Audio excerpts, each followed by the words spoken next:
দক্ষিণ কলাছড়ি এলাকার সাধারণ পরিবার থেকে উঠে এসে নজির গড়ল প্রাচী পাল।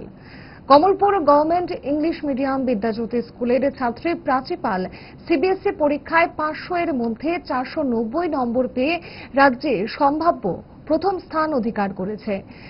বাবা বিশ্বজিৎ পাল এবং মা পাপিয়া পালের কন্যা প্রাচীর সাফল্যে গর্বিত গোটা কমলপুর মহকুমা। নিজের কৃতিত্ব সে শিক্ষক শিক্ষিকা ও বাবা মায়ের প্রতি উৎসর্গ করেছে। কমলপুর প্রেস ক্লাবে অনুভূতি জানাতে গিয়ে আবেগ আপ্লুত হয়ে প্রাচী জানায়, কঠোর পরিশ্রমই তার এই সাফল্যের চাবিকাঠি।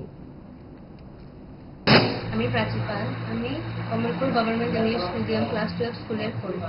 এবার মাধ্যমিক পরীক্ষাতে আমি 490 পেয়েছি 500-এর মধ্যে, আর 125টা বিদ্যাজ্যোতি স্কুলের মধ্যে আমি প্রথম স্থান অধিকার করি 98% পেয়ে। তোমার ভবিষ্যতে পরিকল্পনা কি রয়েছে? এখনো একটা নির্দিষ্ট করে ঠিক করা হয়নি। আমি পিসিএমবি নিয়ে পড়বো, আর নিট যে যারা আছে তার শক্তি দেওয়ার চেষ্টা করবো। তোমার এই কৃতিত্বের পিছে কার কার হাত রয়েছে?